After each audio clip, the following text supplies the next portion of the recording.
What is it? The planet Venus? Aeroplanes refueling? A student stunt? Or what? As more and more witnesses line up with claims about unidentified flying objects, World in Action reports from America. There, the government is backing scientists in a growing official concern. A Gallup poll reports that no less than 5 million Americans believe they've seen an unidentified flying object. Another 50 million say they believe UFOs exist. Witnesses include people who have every reason to be telling the truth. People like Bill Powell, an ex-airline pilot of 40 years' experience. This is the aircraft that I was flying at the time I saw this so-called UFO. It was discus appearing. It had a slight raised dome on top of it. The dome part was, close as I can describe it, it was like a porcelain white. The edge, or the rim, was a very bright red, which was very similar to what we call day-glow red, the type of color they put on the wingtips of aircraft for easier identification. It was completely smooth. There was no projections or portholes or anything of that nature. You know, Housewife Jean May saw one too. And all of a sudden the white star over there got really bright, you know, a really brilliant white, and it lit up the whole field. You could see everything. And it just started coming real slow right across over our heads, and they were looking at it, you know, and I mean, you know, saying, I don't believe what I'm seeing, you know, and the other one was saying, well, I believe it, I think, you know. Nobody knew what to say. Everyone was just standing there just looking at it. Nobody was saying a thing after that. And it just kept right on going, and it just went, and that was it. And there was nothing after that. Were you scared while it went across? Well, I don't know. It's kind of, you know, didn't know what to do. You know, we just standing there. We didn't know whether to run to the house or to just to hide. Or, I don't know. It's kind of scary. Does it make you mad at all that people, maybe some people don't believe you? Oh, yes. Well, I mean, we know what we saw, and they don't, so they can't say we didn't see it. I mean, we know what we saw. And We know what we saw is what hundreds of Americans are saying who saw UFOs just this last year all across the United States. Dr. James McDonald, professor of atmospheric physics at the University of Arizona, is one scientist who believes them.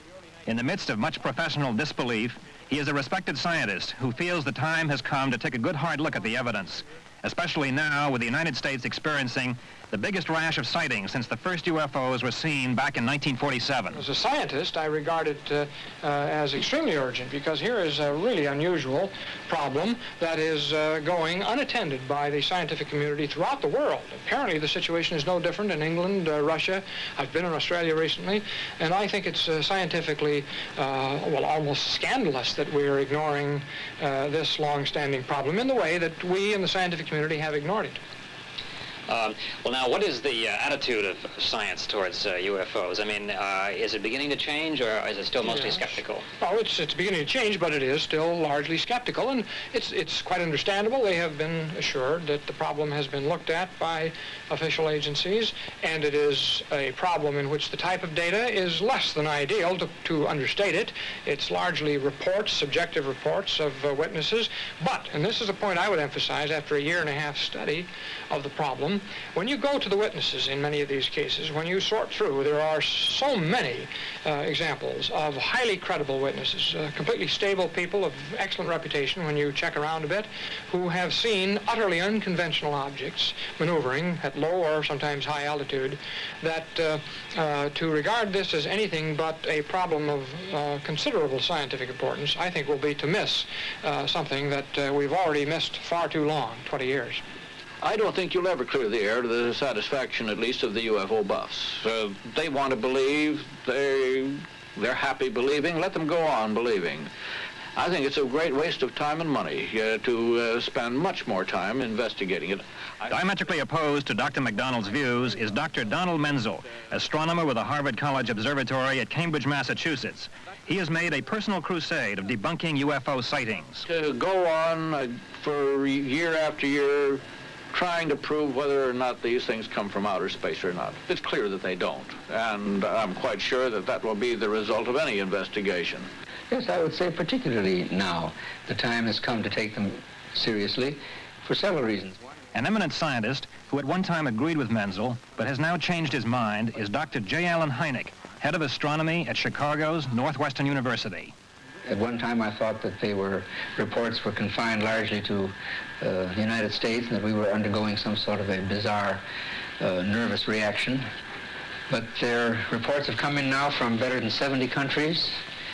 And also scientists are beginning to take a closer look, because the sheer force of the sheer weight, I should say, of the numbers of reports is demanding attention. And as you know, the United States government now has finally moved in that direction by the creation of the Condon Committee at the University of Colorado, which is very seriously studying the problem. The University of Colorado, a sponsor of the Condon Project, is a world-renowned center for the study of all kinds of atmospheric phenomena.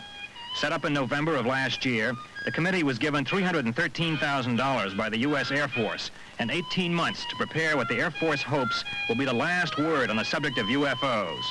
The job has turned out to be tougher than expected. Consequently, the budget is to be doubled and the time extended to 2 years. World in Action's camera team was the first ever to be allowed to film these scenes of the committee at work in their offices at Woodbury Hall at the university. Among the project's dozen experts are Director Dr. Edward Condon, formerly physicist with the National Bureau of Standards. Project Coordinator Robert Lowe, formerly with the National Center of Atmospheric Research. Dr. Fred Ayer, nuclear physicist and head of the committee's Field Investigation Unit. Investigator Dr. Roy Craig, physical chemist from the University of Colorado. And Mary Lou Armstrong, administrative assistant to Robert Lowe. Most of the committee's time is taken up with checking out UFO reports, where possible in person. Thousands of feet of interviews are taped on current and past sightings. Everyone's great hope is that someday one of the investigators will be lucky enough to see a UFO firsthand. Well, that's something we worked very hard on. We not only do we want to find out, but we want to find out quickly. So we set up all kinds of elaborate mechanisms to have people notify us quickly. If the sighting looks interesting, we'll send people at any time of the night, and so that's one of the things we work very hard at. I'd say that the greatest difficulty about getting anything, the thing that seems most frustrating to me as a physicist, one would like to get direct observational material oneself, that is to say photographs or spectrographs, or at least our own people see things. But all of the things that are reported are a very transient duration. They only last for a few minutes, and apparently as many people that do see things get so excited about it that they'll postpone till the next day before they make a report. So that in point of fact, not only have we not ourselves directly seen anything in this effort, but have merely been thereby limited simply to interviewing people. I mean, one does feel frustrated and discouraged at times, but that's not the same as saying that one should give up and quit. There are some very puzzling things that need to be looked into, and we would welcome not only better evidence about them, but also suggestions as to better ways of investigation, how to get there quicker, or how to do this, or how to do that. Many amateur groups like this one have responded to Condon's appeal for help in chasing down the elusive evidence of UFOs. Right now I'd like to let you all meet Mr. Bill Donovan from AIR in Poughkeepsie. That's Aerial Investigation Research Organization. Bill? Thank you, Larry. First, let me say that... Bill Donovan has no scientific credentials, but spends all his spare time tracking down sightings and filing reports to Condon. In the past year, it has cost him $3,000 of his own money. He has just come across a very unusual sighting made by a local farmer's wife while she was driving her car. The car was damaged and the woman very shaken by the experience. Now, to reiterate her story in brief, she was traveling home from New Canaan, I believe, or is it Canaan? Canaan, Connecticut, and traveling toward her home in Millerton. So she crossed out of the state of Connecticut into the state of New York. She was only a few minutes from her home. She was traveling north on Route 22. She noticed an object.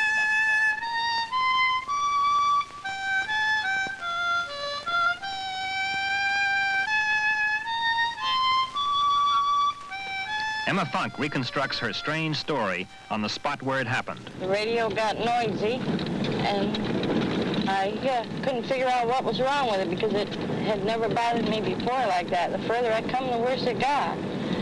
And so I reached down to shut it off, and I had my head down and glancing down to the floor. And I heard a kind of a whizzing noise. And when I looked up, it was right over the radiator in my car. It was coming just as though you had it on a string and was pulling it along. That's the way it guided right towards me. I hollered. I took my foot off the gas pedal. The lights went out. The motor stopped. It hit the windshield, went off to the right, and as it glanced at the end of the windshield, the car turned all orange inside and exploded. And all I could think of, my car was blowing up, and that's the last I remember till I was headed back down here. I turned around here somewhere, so I don't know what drive.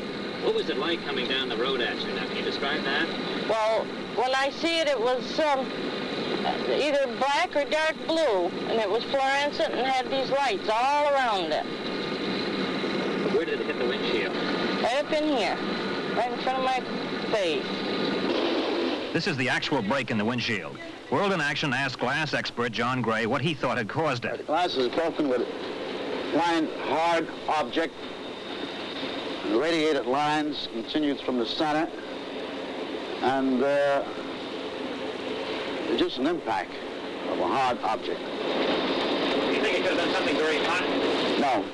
Why do you think that? I don't think it's hot because there's no fusion or anything that would make it look like it was fused. How big an object do you think it probably was? I would say something about 1 inch square or diameter. Stone, rock, or steel. Have you seen this kind of thing before? Yes, many times. Very common.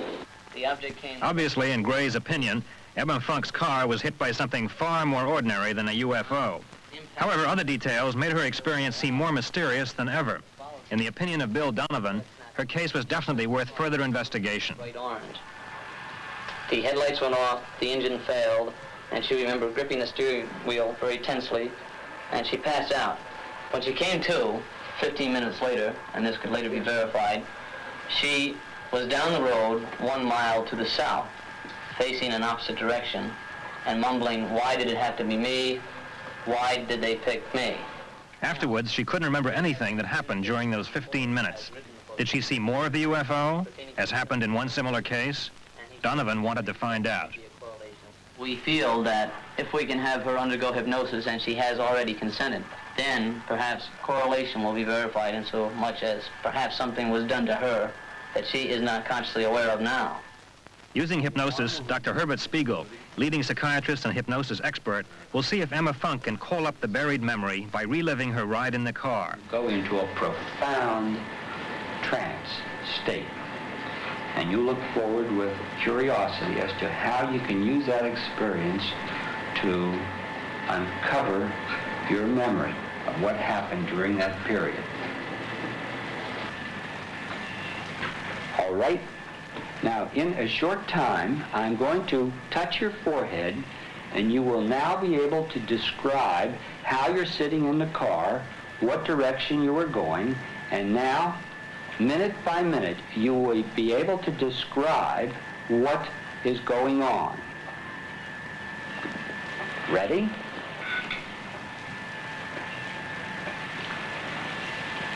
Now, where are you now? Coming from work. You're coming from work. Go ahead.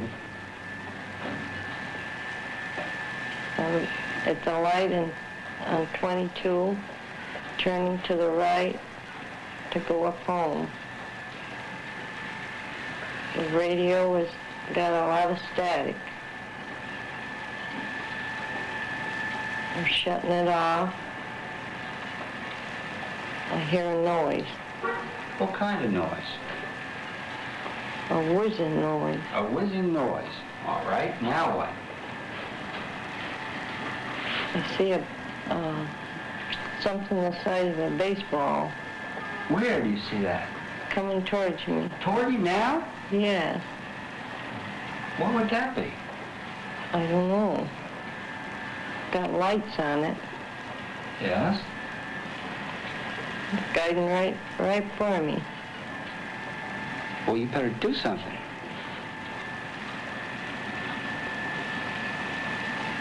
Gonna hit the car. The ball now is going away. Now tell me what you observe. It's hit the windshield. Yes? We're going to the right. Going to the right.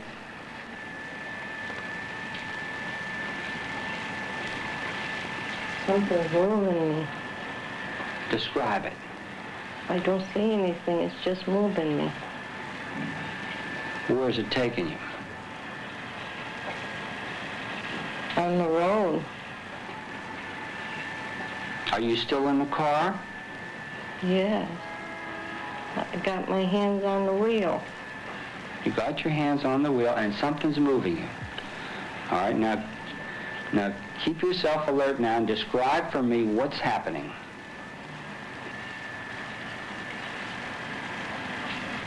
Why did they pick on me? Why did it have to be me? Who's they? The ones that are following me. The ones that are following you. All right. Where do they come from, Emma? Down out of the sky. Where in the sky? Up on the moon, I think. What makes you think they come from the moon? Because there's people up there as well as there is down here. You believe in life in the universe? Yeah. Do you believe these people are hostile and mean you any harm? Not all the time. Why are they interested in you? I don't know. I'd like to know. I don't know, but they were there. Ready? Now, in a short time, I'm going to count backwards from 3 to 1. And when I do, you will come back to the present time. Dr. Spiegel has decided to end the session.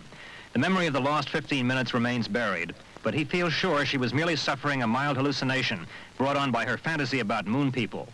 The investigation of Emma Funk is over. Another casualty in the discouragingly elusive game of looking for hard evidence of UFOs. All right. Some hard evidence, however, does exist. Holes made in a roadway by a UFO during a supposed landing are shown to Dr. McDonald in the office of another amateur research group called NICAP in Washington, D.C. Evidence like this. These are the actual holes. As you know, a UFO landed on a highway down there. There were 4 altogether. We have three of the holes. Correct. Took a bit burned. How does this rank as evidence, Dr. McDonald? Well, of course, physical evidence is just the just the sort of thing that my scientific colleagues and I too are looking for all the time. Anecdotal data, subjective observations are of great interest and pertinent, but physical evidence is badly needed, and there is more of this than most persons would realize, and most scientists would realize. There are quite a range of magnetic effects. Magnetographs have been driven off scale, watches have been stopped, compasses disturbed, ship's compasses, radio compasses, and so on.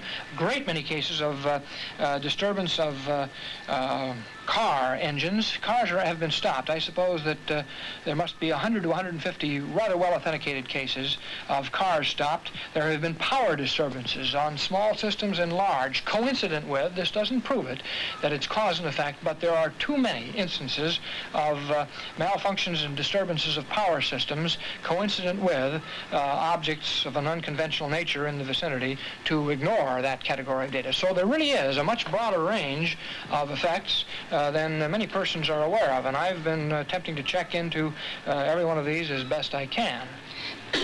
How important, for instance, are photographs? Photographs are potentially very important, but there are many more hoax photos than there are genuine photos. Unfortunately, you can sell a photo, and that possibility opens the doors to fraud and fabrication. NICAP has done a great deal of checking on this, as have other groups, and the University of Colorado is doing a lot of checking. There are a few cases that really seem to stand very close scrutiny, and one of these, for example, is the Heflin photos, photographs taken near Santa Ana, California. Out on his job as a traffic investigator, Rex Heflin was driving his paneled truck when a UFO appeared. I first observed it out the left window of the cab, and I thought it was a conventional aircraft at the time. However, just a second or so later, it became obvious it wasn't a conventional type aircraft, and attracted my interest to the point of picking up the camera and actually taking a photo of it as it crossed the road in front of me. And I simply took the camera and aimed a quick picture, and these type come out and are developed out of the camera. Another sequence followed as the object moved across and out the other side, the right-hand side, and it was removed. All of these photos develop outside the camera. Well, this photo is the #1 photo taken through the windshield of the cab, followed by a #2 photo out of the right-hand window, and then, of course, a #3 photo. How do you feel about your own photographs? I think they're remarkable photographs, not because I took them, but because what they portray and show. And as far as the rest of it, I could care less as to who believes what, because I know what I saw. In spite of his obvious integrity, controversy rages about Heflin's photos, as it does about every UFO photo ever taken. Dr. Menzel. Well, I think this is an excellent example of a fake. It'd be very simple to make it. I don't know what the object is. It looks like a straw hat that somebody tossed up in the air and took a photograph of. It may well be a hubcap. I've seen a number of photographs like this. Not one, but actually hundreds of them that have been clearly faked. I've myself taken my camera out and made many fake pictures which look very convincing, much more convincing than these, as a matter of fact. And then there are many mistaken objects, such as this one, which is a photograph that was taken of a UFO reported over Denver. This was more than 15 years ago.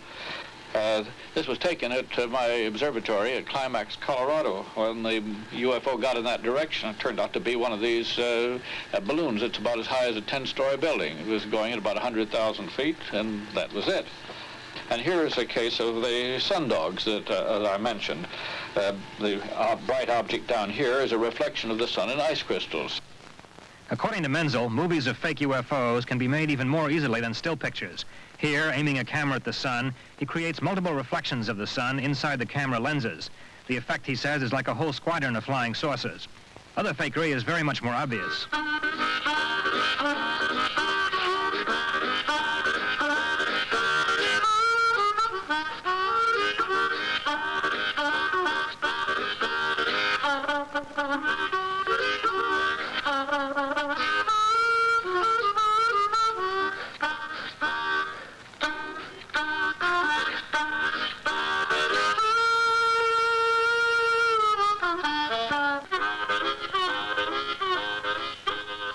I remember one picture that I was shown by a UFO buff in South Africa a few years ago, and I could still see the brand of the car on the hubcap. It was so poorly faked. Well, science doesn't want to sanctify it because it regards the evidence as not good scientific evidence. So you have a vicious cycle that's not very common in science. We don't usually move ahead into areas this way in science. And so the problem is how to take an originally subjectively reported category of data of most unusual nature and convince scientists that they ought to take it seriously. Astronomer J. Allen Hynek. This whole UFO phenomenon could be more important to the human race than the life of Copernicus. But this is what makes it interesting. We don't know. And as any scientist will tell you, if you know the answers in advance, it's not research. The whole point, and the only thing that I've been calling for all this time now, these several years, has been that scientific research be done, rather than to just take it lightly and shrug it off as nonsense. My effort has been to personally investigate cases, check, for example, many NICAP cases and other cases here and in other parts of the world as best I can, and some of them I feel I've done quite a thorough check, and find out for myself whether the accounts are as provocative and as unusual as they seem to be. My finding is that they are indeed provocative and unusual. Like I say, I mainly concentrated on trying to see into the craft from the distance we were at. I believe I could have hit it with a pistol if I had to. It was that large. It revolved. The whole front seemed to revolve with the most brilliant, beautiful lights I have ever seen in my life. And it came to an abrupt stop and just hovered there, and I watched it for quite a while, and I took my binoculars out, and I put, when I first looked at it, it was too bright to look at with just the binoculars, so I had some green filters I put on the lens. It had numerous lights rotating around it, also satelliting it. There were all sorts of colors, red, blue, orange in the lights. And saw us. It was absolutely straight trajectory that went right northwest and left a corkscrew trail. Now, we watched that trail for 11 minutes.